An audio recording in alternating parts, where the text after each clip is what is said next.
Welcome to News 13 at noon. I'm Katie Killen in for Tammy this afternoon. And Karen Wynn is in the Weather Center with our chances for some severe storms moving into our area. Karen, what can you tell us?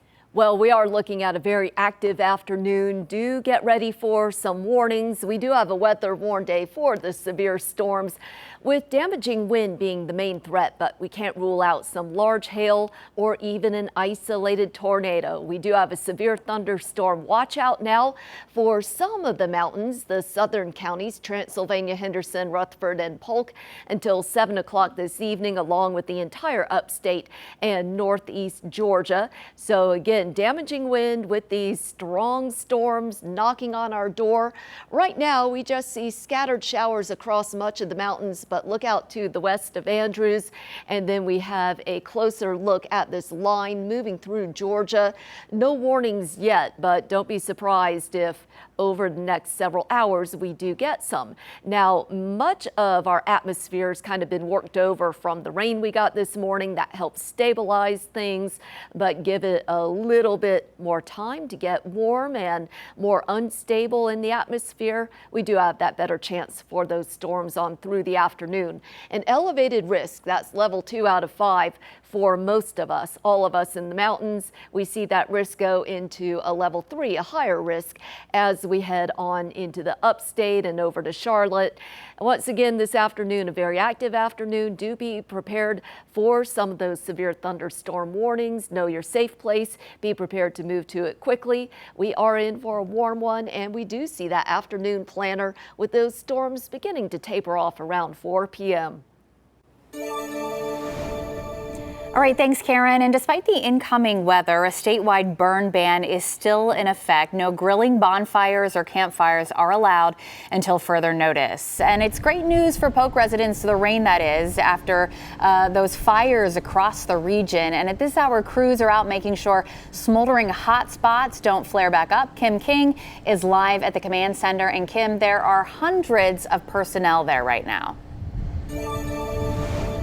Katie, that's right. This is a proactive step, just as they've been doing all for the last 2 weeks. And they're out on these fire lines, just making sure that there are any hot spots there, that they are under control, because we have warmer and dry weather ahead tomorrow after what Karen described as potential for some heavy isolated storms this afternoon.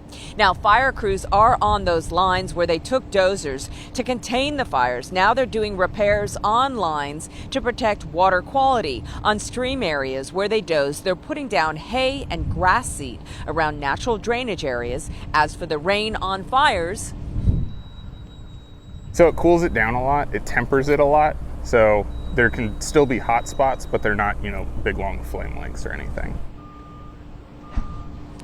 There are hundreds of residents in hotels. They're all heading back to their homes relieved. Officials last week reported 11 homes total were destroyed in Polk County during the wildfires, but that number did not go up.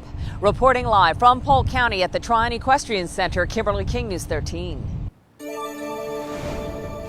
And today, FEMA disaster recovery centers will transition to locally operated resource centers. They will operate Monday through Friday, 8 a.m. to 5 p.m.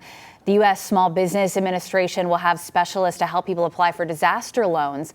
The centers will be locally operated, but state and federally supported. The deadline for FEMA applications is April 17th. Well, good afternoon from the live desk. This evening, the NCDOT is inviting both Yancey and Mitchell County residents to a meeting. The plan is to discuss permanent infrastructure repairs on the major corridors that were damaged by Helene. There are 4 corridors the NCDOT is focusing on. Spokesperson David Uchiyama says all 4 of the areas were devastated by Helene and that their crews and contractors have been working in these areas since immediately following the storm. Currently, all of the roads are in temporary conditions with 2 lanes going in both directions. When it hit, we knew that we had to do whatever it took to get people connected. The emergency response was first, followed by the temporary response, which we have essentially completed, and a sign that we're moving to permanent repairs is the public meeting in Yancey County. Now let's go ahead and take a look at the 4 areas the DOT will be focusing on.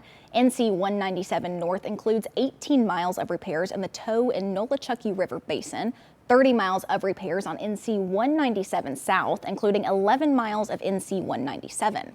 14 miles of repairs on US 19W North, including 6 miles from Piney Hill Road to Will Higgins Road, and US 19W South with 12 miles of repairs that includes 10 miles from Kane River School Road to Piney Hill Road. And Uchiyama says they're looking to hear from residents on what would be a good or bad time to have these roads temporarily closed to work on the permanent repairs. This meeting will be held from 4 to 7 p.m. this evening at the Burnsville Town Center. Engineers will be available to answer any questions. We'll have more from the live desk coming up at 12:30.